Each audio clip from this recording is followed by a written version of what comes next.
A 11ª rodada do Campeonato Brasileiro foi a rodada do 3-1, pelo menos para os gaúchos. O Inter levou 3-1 do Atlético Mineiro, que agora é líder, e o Grêmio chegou a ser líder por um período, fez 3-1 no Santos, lá na Vila. E na Copa América, hein? Xixi, lelele, nos pênaltis, o Chile leva a Copa América em casa. E a Alaf no futsal goleou no fim de semana. Daqui a pouco tem mais Alaf pela Série Ouro, é clássico com a Soeva. E agora, é papo de goleiro.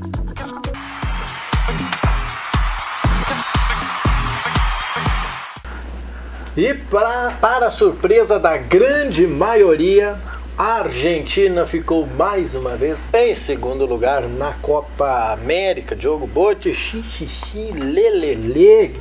Trivice para a Argentina. Que beleza. Né? Que momento. Messi que ainda não levantou um título expressivo com a camisa da Argentina. O melhor jogador do mundo aí há alguns anos já, brigando ali pau a pau com o Cristiano Ronaldo. Certo que o argentino não consegue traduzir as suas boas atuações em títulos na Argentina. Isso acontece muito no Barcelona, mas na seleção realmente não tem dado certo. A Argentina era a favorita, apesar do Chile estar jogando em casa, de todo aquele apoio maciço das arquibancadas, mas a gente sabia da qualidade do time argentino, ainda mais pela semifinal que fez, onde atropelou o time do Paraguai por 6-1 e veio embalado, mas não conseguiu traduzir as poucas chances que teve em gol durante a partida, e aí nas cobranças de pênalti, depois de 120 minutos de bola rolando, o Chile acabou convertendo as 4 cobranças, a Argentina cansou de errar, né, acabou perdendo aí nas penalidades. Então, o primeiro título chileno na história da seleção principal, nunca tinha conquistado a Copa América, não tem outra conquista. Então, parabéns ao Chile aí por essa grande comemoração. A gente viu a mobilização de torcedores e tudo mais. Realmente, ganhou o time que estava focado e estava querendo mais a questão da conquista, e acabou vindo aí. Parabéns aos chilenos. E fez uma Copa bonita, né, Diogo? Um resumo geral assim do campeonato. Sim, bem organizado, pelo menos. Claro, a gente não acompanhou de perto mesmo, a gente estava de longe, assim, mas a repercussão que teve... O Brasil mais longe, hein? E pela repercussão que teve, foi muito positivo, assim, a questão de organização, dos estádios e tudo mais. Então, parabéns ao Chile do modo geral aí, e a taça ficou quem tinha que ficar. Sabe aquele que o Brasil caiu, o estádiozinho aquele... Concepción? Acabou caindo lá.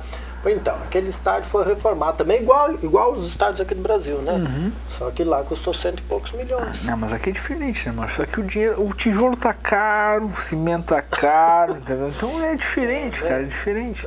Só aqui tu tem que fazer um estádio de quase R$1 bilhão, entendeu? Então, isso aí. Então tá. Na Amazônia, por exemplo. Muito útil, inclusive. Bom, o que foi muito útil, aliás, o que está sendo muito útil, é o complexo esportivo da Univates. E, aliás, não só útil, está dando sorte, né? É verdade, ainda que o resultado... Hoje a gente vai contar com esse complexo aí, vamos ver se faz a diferença contra a Soeva. Mais um grande clássico aí, clássico dos Vales. A gente lembra que teve aquela disputa da Copa dos Vales, onde acabou em confusão lá, que ela acabou conquistando o título. A gente espera que dessa vez seja mais light. Já foi mais tranquilo no primeiro jogo válido lá no primeiro, pela Liga Nacional lá contra a Soeva, no empate. E agora a gente espera que isso repita na Série Ouro. Nessa noite, daqui a pouquinho, 20 horas, complexo esportivo da Univates, a Alaf e a Soeva. Mas no final de semana daí, aí longe do complexo, lá em Tapera contra o América, lá mais uma vez atropelou aí, fazendo frente. Umas equipes que vêm de campanha bem abaixo do esperado, aí fez 4-1 no time lá de Tapera e voltou aí a figurar perto do G4 aí, a LAF é a 5ª colocada com 25 pontos. Agora já se começa a dividir aqui as crianças, o homem dos meninos, né? A gente já vê aqui a CBF em primeiro, a Soeva em segundo, a CIF, quem faz um papel muito bom ainda, segue na 3ª colocação, já caiu, era líder até pouco tempo. Essa aí já vem principiante, né? Principiante, exatamente. Aí já vem o Atlântico 25, já é seguido da LAF com o mesmo número de pontos do Bento Futsal.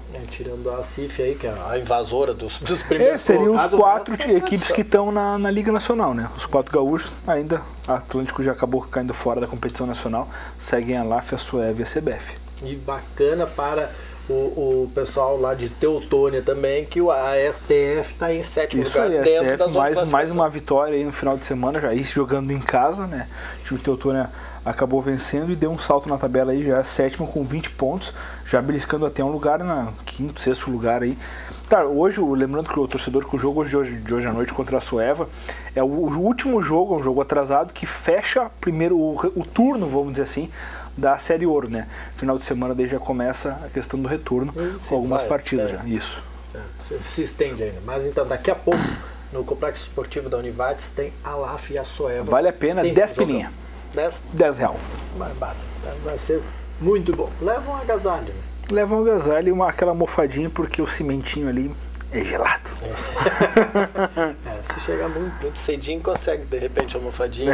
Pega a mofadinha, exatamente, vai ter a venda lá, ou leva de casa alguma coisa. Faz alguma coisa, criatura. Leva um jornal, porque lá é gelado. Chimarrãozinho, bacana de assistir um futsal, é isso. Dá pra e é jogão. O gelado deve ficar só lá de fora, porque dentro de quadra deve ser quente. É quente pra caramba. Bom, feito Carreto, daqui a pouco então você tem compromisso lá no Complexo Esportivo da Univates para acompanhar a LAF e a Soeva. Jogo Bote. O fim de semana foi de resultados. É verdade. Para os gaúchos, um lá em cima e outro lá embaixo. 3-1 são os números. É o número, né? É o numeral. Tem aí, vamos começar pelo jogo mais cedo, o jogo das 4 da tarde, que deu o Grêmio 3-1 em cima do Santos, lá na Vila Belmiro. Não tomou conhecimento. Ao natural, o Grêmio já aos 4 minutos de jogo já estava ganhando por 1-0. Manteve aquela que vem fazendo diferença para o time do Roger aí, aquela blitz, aquela marcação sob pressão e tudo mais, buscando jogadas pelos lados. Mais uma vez deu certo, o Grêmio logo antes dos 5 minutos de jogo já estava ganhando por 1-0, né? E aí desequilibrou qualquer tática do Santos e tal. E aí no segundo tempo veio a confirmação da vitória. O Santos acabou descontando quando estava 2-1, mas daí o Grêmio mostrou, então faz aqui, eu vou fazer aqui de novo, né? Acabou decretando 3-1 com o Yuri Mamute. Certo que o Grêmio tá numa ascensão muito boa, é uma equipe a ser considerada, de repente até, a gente fala do elenco e tudo mais, o certo é que o Grêmio tem um time encaixado, né? Tem os 11 jogadores, as peças que vêm entrando. O bom é que lá na Arena não tem rodízio, né? Isso tem feito a diferença. Tem feito a diferença, porque a gente olha do lado do Beira-Rio, é rodízio de um lado, rodízio do outro, é pizza, é carne, é churrasco, certo que nada funciona ali. E o Grêmio mantendo a questão de esquema, de dar entrosamento para a equipe que vem jogando, muda uma peça por lesão, outra por suspensão e tal, mas a base do time do Roger está sendo mantida, e a gente vê isso na tabela de classificação do Brasileirão, onde o Grêmio chegou até às 6h30 da tarde ser líder, aí depois veio o Atlético Mineiro, atropelou o Inter em casa e assumiu a liderança. Mas o Grêmio é palmo a palmo com o Atlético, mesmo número de pontos, inclusive do Sport, que caiu posições. O Grêmio já caminha aí para ser um dos candidatos. Até nós estávamos conversando com o próprio Rodrigo aquele dia no programa lá, no Arena FC, lá na Rádio Legal, exato. Ele falou, não caímos mais, né? Então realmente o Grêmio está nessa questão de ascensão. Se unisse da competição, o temor era pela queda, já dá para deslumbrar alguma coisa mais adiante. O Sport empatou com o Avaí cedinho, jogo das 11 da manhã. Daqui a pouco escapou. A gente fala sobre... E o Sport segue invicto, né? É a única equipe invicta no campeonato. Não perdeu, né? Não fez os 3 pontos, mas também não perdeu. E o Grêmio, então, contava com a vitória do Colorado, para quem sabe, então, manter-se na liderança, mas o Colorado não fez o seu papel. Mas, Diogo, antes de entrar no Colorado, tem nomes dentro do Grêmio, tipo o Mamute, são muitas vezes contestados. O Luan agora virou o ídolo. É verdade, está em ótima fase o Luan, né? Vem dando uma resposta muito positiva. O Juliano também, que estava vindo, vinha metendo gol sempre. O próprio Douglas, um jogador que está sendo referência no meio campo. Certo que o Roger armou um esquema ali, essa questão desse carrossel no meio campo ali, que roda muita bola, tem a velocidade dos meninos, tanto do Luan quanto do Pedro Rocha, que vem atuando como um falso centroavante, vamos dizer assim, porque todo mundo chega e todo mundo ataca, todo mundo chuta gol, né? A gente vê o Marcelo Oliveira, que é um baita no lateral esquerdo, que custou uma micharia pro Grêmio, ter feito um baita campeonato brasileiro. É um jogador de ofensividade, que chega na frente, que bate a gol, que faz cruzamento. Então, tipo, o Grêmio tem peças hoje que se destacam individualmente, né? Coisa que não tinha antigamente, onde era o grupo e vamos tentar alguma coisa, né? Hoje o Grêmio tem peças individuais que tem feito a diferença a favor para a construção de vitórias e tudo mais. Então o Grêmio que se reencontrou na competição e hoje aí bem pertinho da liderança e perde apenas os critérios para o Atlético Mineiro. E enquanto o Grêmio tinha um certo receio no início do campeonato, de será que não vai ser o ano de cair novamente para a segunda divisão, o Internacional pensava, já que está jogando a Libertadores da América e tal, que poderia estar entre os possíveis campeões do Campeonato Brasileiro este ano. E o contrário, tá lá batendo a porta dos desesperados. O Inter, se o Grêmio é fortíssimo candidato a se manter, se caso se mantenha, claro, a gente está falando de apenas 11 rodadas, mas já são 11 rodadas, 33 pontos. Então, exatamente. Então, a gente olha para lá para frente, vê Grêmio, vê Atlético Mineiro desgarrando, vê o próprio Fluminense também com uma boa campanha. Então, são equipes que vão realmente mantendo a tradição, podem chegar sim a título, a vaga na Libertadores e tudo mais. Por outro lado, o Inter já vê os líderes abrir 10 pontos. Cara, a gente quando começa a conversar ali pela 25ª rodada e tal, cara, buscar 10 pontos é praticamente possível. Entendeu? Tu tirar 10 pontos do adversário que tem a mesma responsabilidade que tu, a mesma forma de atuar, cara, é muito complicado. E o Inter tá vendo isso aí.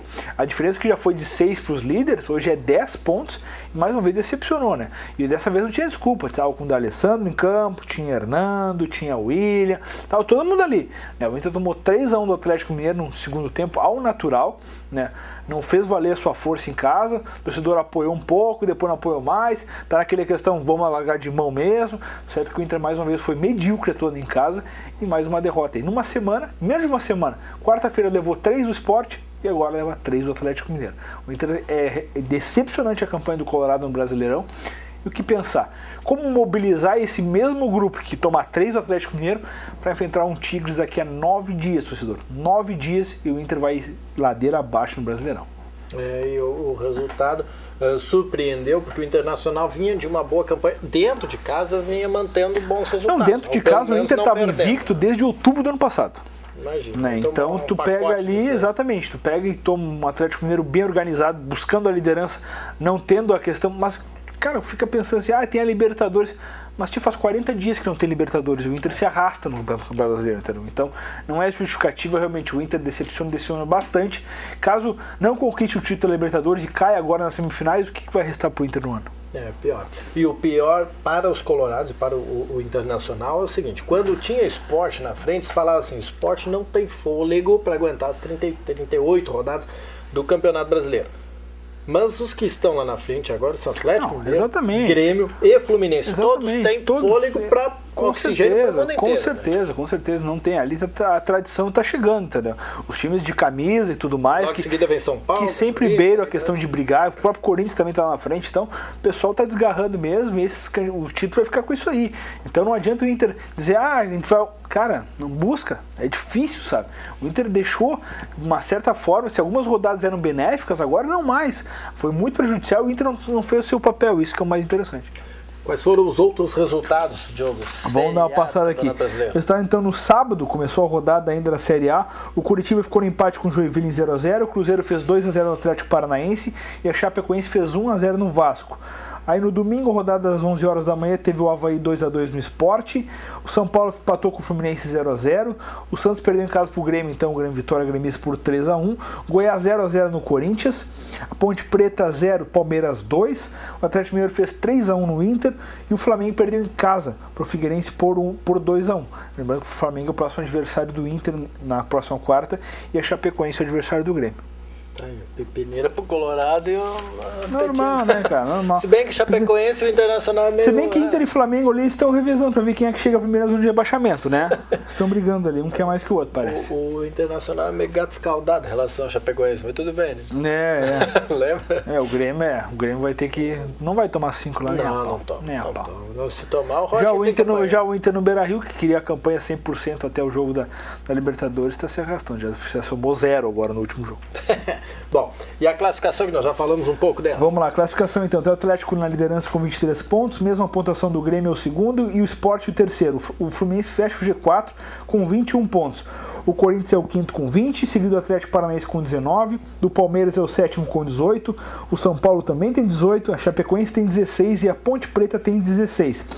Na outra página a gente tem o Figueirense com 15, o Cruzeiro com 13, o Avaí com 13, o Inter é o 14º colocado com 13, o Flamengo é o 15º com 10, o Goiás também tem 10. Aí na zona de rebaixamento a gente tem o Santos com 10, o Vasco com 9, o Coritiba com 8 e o Joinville com 5. Tínhamos 2 catarinenses, agora temos um só, Joinville. É verdade. Depois agora tem um paulista, né? Um paulista, um carioca e um paranaense. Esses estão na zona de degola e o gaúcho bater na porta. Isso aí, exatamente. Porque tá te querendo. Fazendo terror pro Colorado. A gente está falando inicial, né? Mas falar em rebaixamento ainda é precipitado, mas falar em título esquece, né? Para o Colorado. Exatamente, ficou bastante complicado. Nós voltamos amanhã depois do Redação Informativo. Você vai lá para o Complexo Esportivo da Univates assistir a LAF e a Soeva pela Série Ouro de Futsal. Até mais. Abraço.